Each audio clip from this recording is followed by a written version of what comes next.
Hello and welcome to another episode of the Phoenix Wisdom Podcast. I am your host, Janet Sandberg, and today we are joined by the lovely Elizabeth Miles. Welcome, Elizabeth. Hi, Janet. How are you? I'm good. Thank you. And thank you for being here. Thank you for the Can you, opportunity. sure. Can you just start by telling us a few sentences about yourself?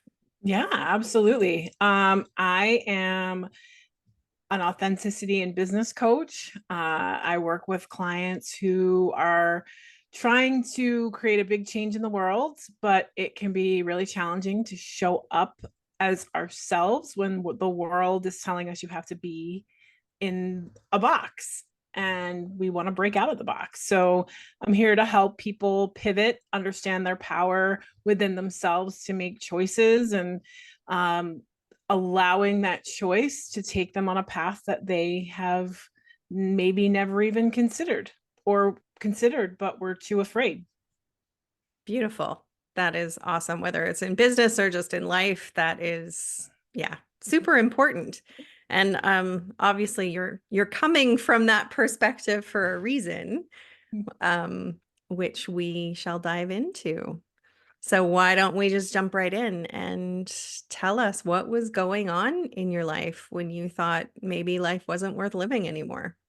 Oh, yes. So um I spent about 20 years in a very toxic and abusive relationship. Um, Considered multiple times that maybe life was not for me.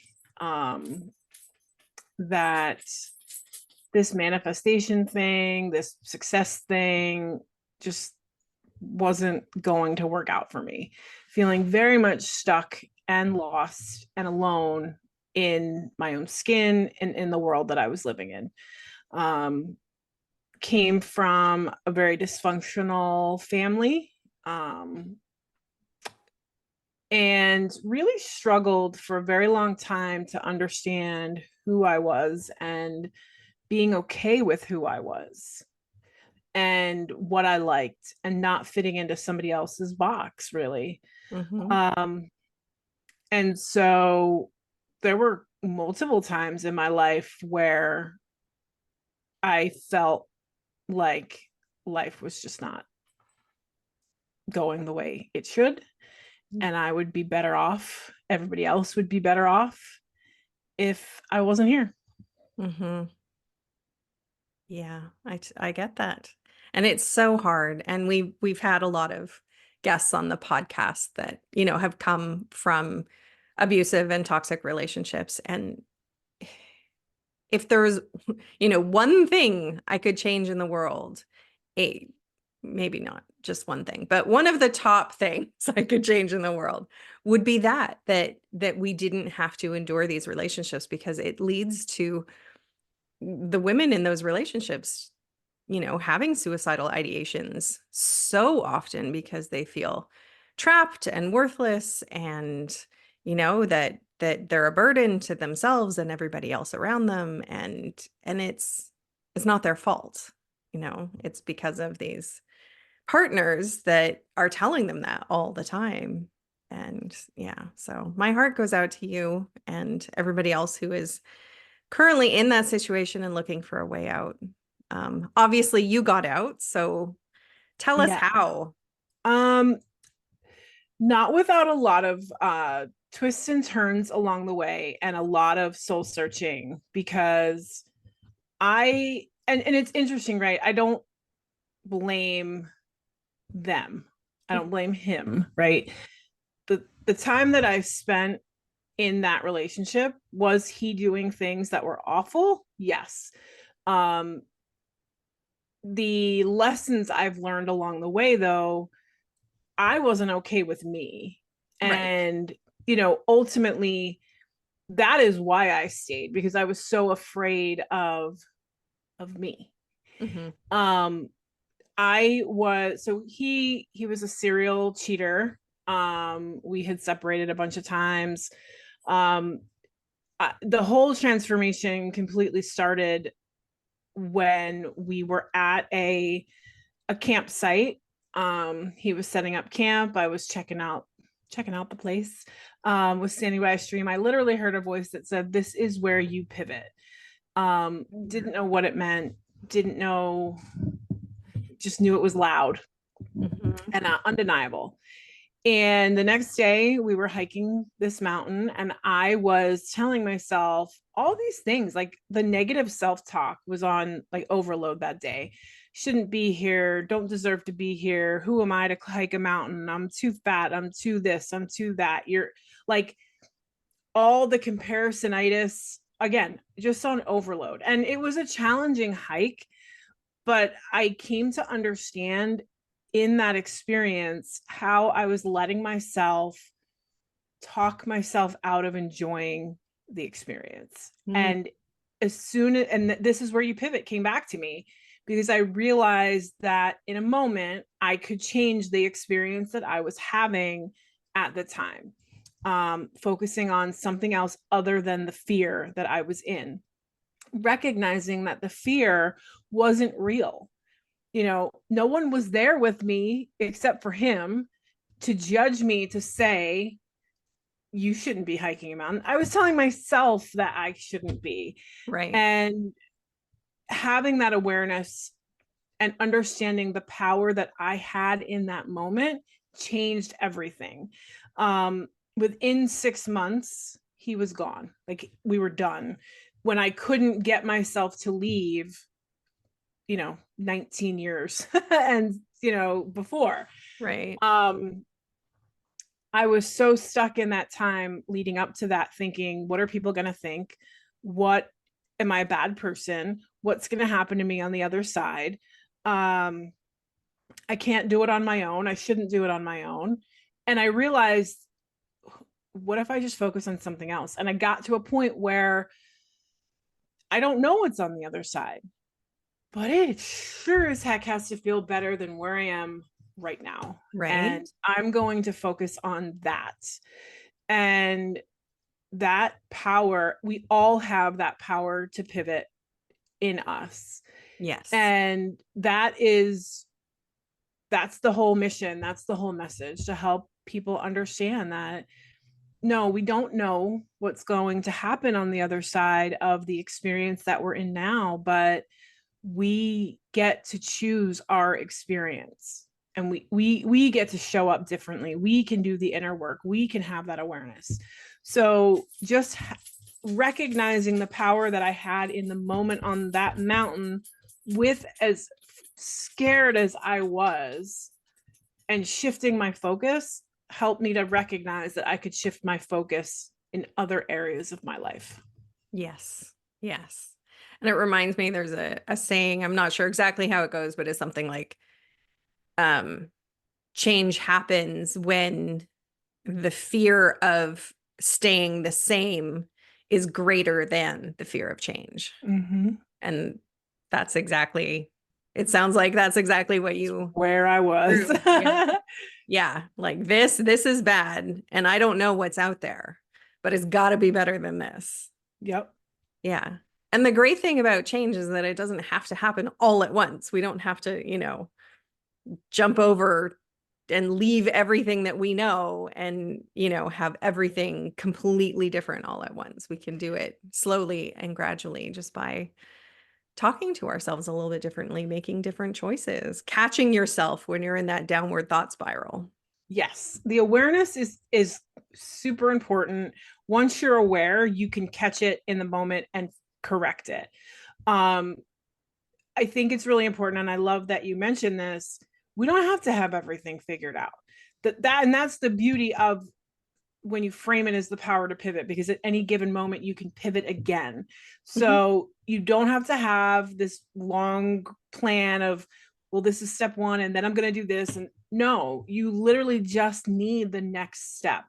Yeah. I knew I needed to get out, because that is the only thing at the time that mattered. It didn't matter what I chose beyond that. I just knew I needed to get myself out, to get myself, that alone was getting me to a better place. Yes. From there, you open up more possibilities. Okay, now I'm out. I got to go through the healing process. What do I need to do to get myself feeling better and stronger and more confident? And for me, that was I took a job working in a fulfillment center for more like a shipping company. Right. And I did a lot of grounding work and a lot of mindset work and therapy and, coaching. And that was what I needed. Okay, now what? This has served its purpose. I'm ready to move to the next step. And then you just keep pivoting. It's one next step after the other. Yes. Yeah. And a pivot doesn't have to be 180 degrees, it can Yeah. be a small one. Yeah, we just have to turn a little bit off the path that we're on to find a new path. Yep. Exactly. Right. So, where did you go when you left the relationship? Like, did you have your own apartment? Did you stay with people? Like or did he leave? Did you kick him out? Which, He left, kicked him okay. out, stayed with family, Okay. had my kids with me, and had a protection from abuse order. So fortunately, he was not able to come back. And then, yeah, the next couple years we're just figuring it out. Yeah. Yeah. And having kids, that complicates everything and makes everything that much more scary, like, because if I'm changing, that means their life is also going to change, right? So you have to think of everything, you know, more than just about yourself.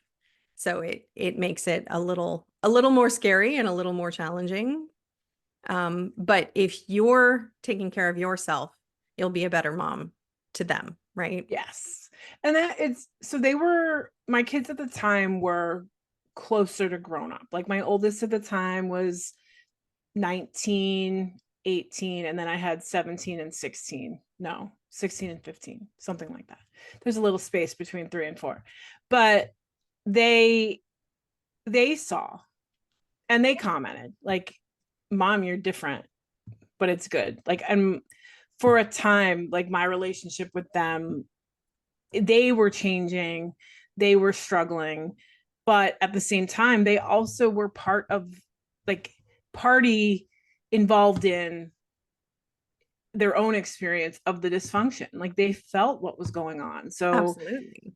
you know there was a lot of healing and change for them to go through as well, just so that, and them being so young, they had so many other things going on in their life as well, like their world. When you're 15, everything is huge, like everything's a big Yes. deal because that's where you are in life. Yeah. So it was an experience where it was important for them to see me taking care of me, Mhm. doing what was best for me, and accepting and allowing me to do that. Yes. Yes. That's the best thing that we can do for our kids, is to set a good example of how to love ourselves and take care of ourselves. And it's not that easy, but No, because we have all the "you should" and "this is not what a woman is" and "that's not how a mom's supposed to be." And there's a lot of, like, those stereotypes. Again, it goes back to the box that people want to put you in, and mhm. every box has a new label.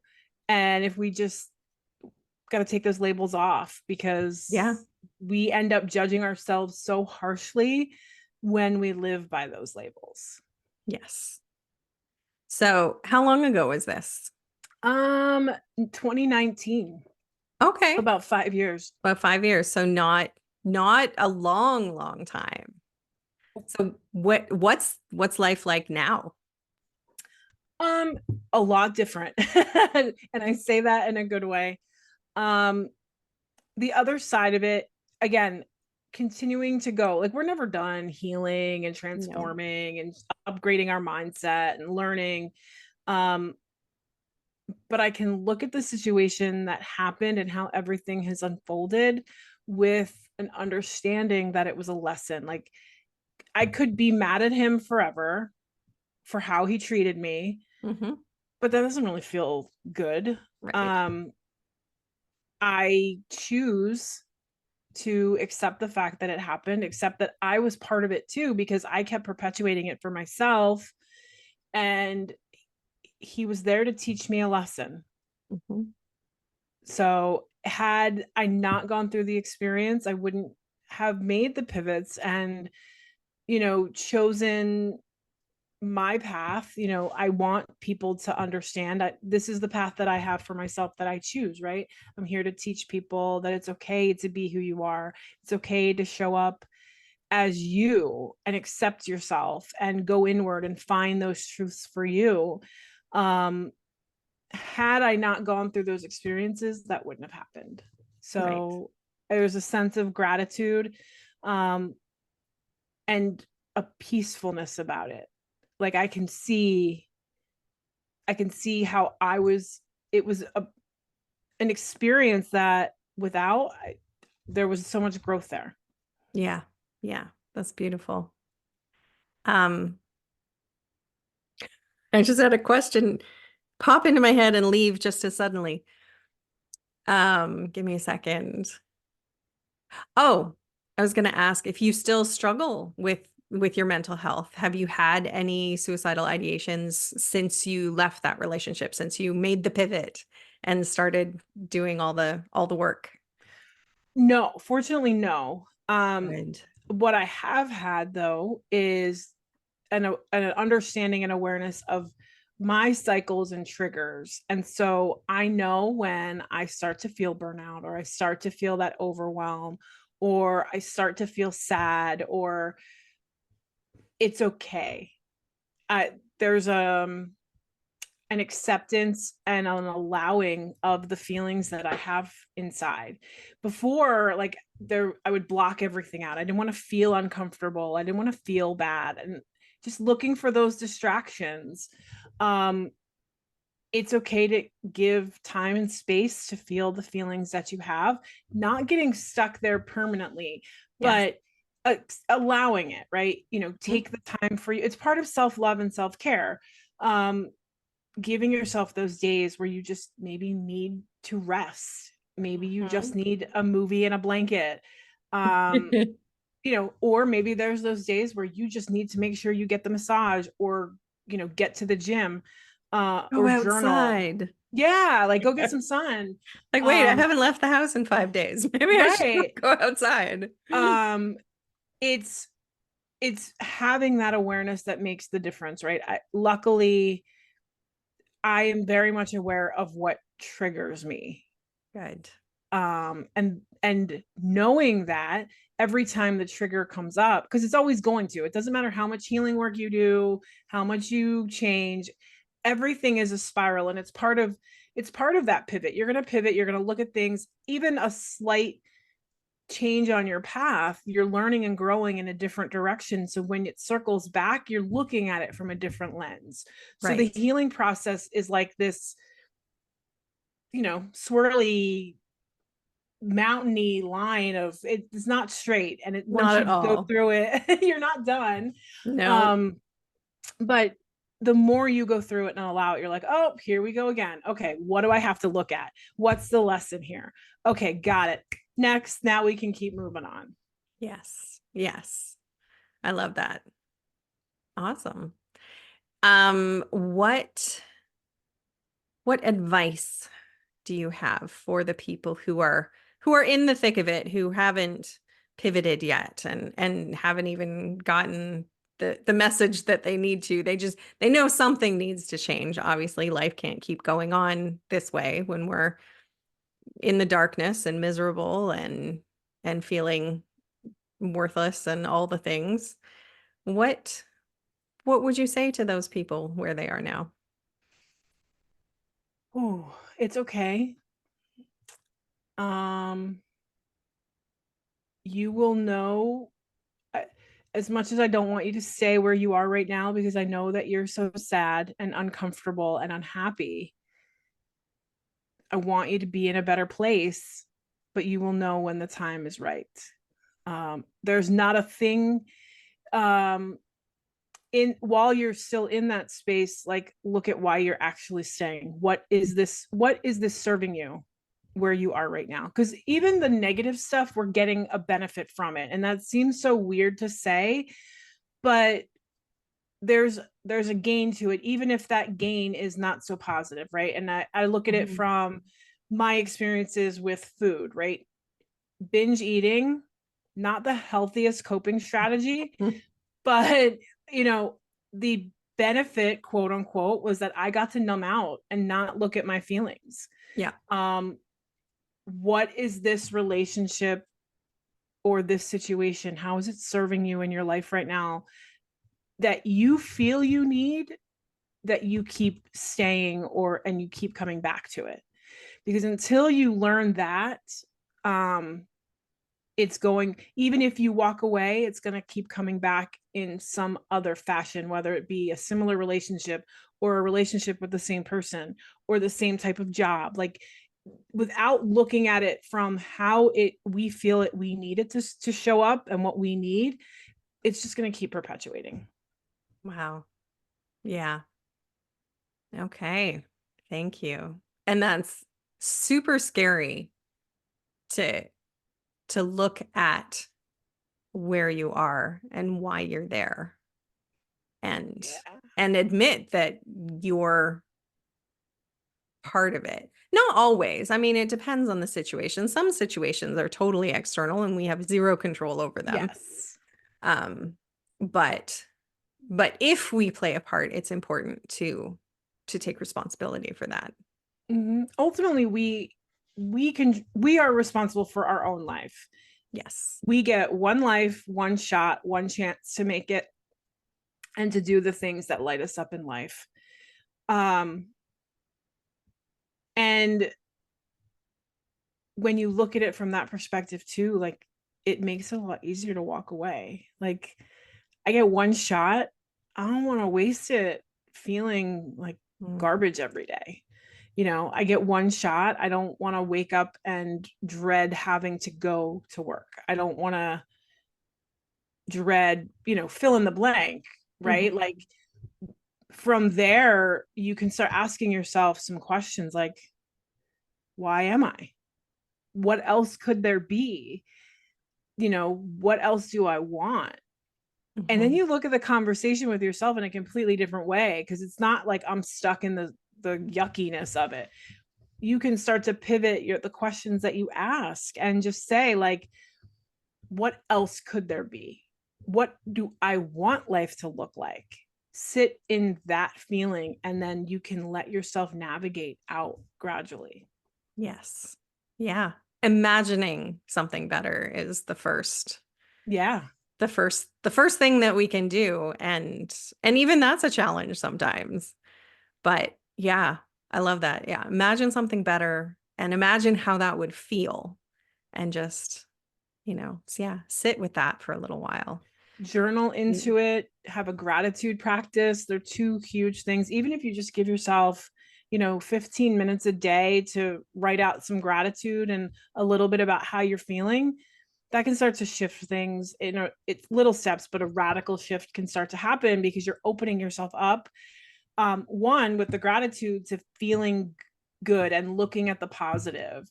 Yeah. And when you let yourself journal about your feelings, you're starting to let it go. It's not, because it's not consuming you as much every time you let a little bit more come out. Right. Yeah. And the gratitude journal, especially if you do it in the evenings, even if it's just like writing down three things you're grateful for, it doesn't, not like necessarily like a journal, but no, gratitude notes. Right. You go through the day, you're like, oh, I'm going to have to write down three things tonight. And you look for them. Look Yes. for those three good things that you're going to be grateful for. And that can help a lot. Yeah. And doing it right before you go to bed is important too. I love that, because I feel personally experience is it you sleep better because you're going to bed in a much more positive, Yes. not as frustrated, more peaceful. Your brain can sort of end on a positive note, and um, you tend to get better rest from that Yeah. perspective. Yeah. I agree. Yeah. Going to bed in a bad mood just means you're going to wake up in a bad mood. Yeah, yeah, because you're not giving yourself time to like turn off the muck of it, right? Like you go to bed and you're still thinking about, the 10 things that went wrong during the day, or the fight with the spouse, or the issue with the kids, or like all of it. When you finish with gratitude, it's like you're putting a pause button on all of that other stuff, and that makes such a difference for you mentally, emotionally, spiritually, physically. Yeah. Yes. I love that. Well, thank you so much for being here today and sharing your story and your wisdom. I appreciate you. Thank you so much, Janet. I appreciate it.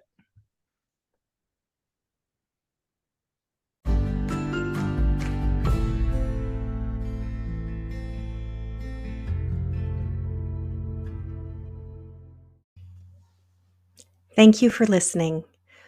Remember that you are loved, you are worthy, you are valuable, you are meant for more, and that it really does get better. If you are in crisis, there are numbers that you can call or text to get the help that you need. That information for Canada and the US is in the description below each episode. If you are in immediate crisis, please call 911. We love you, and I hope you'll listen again.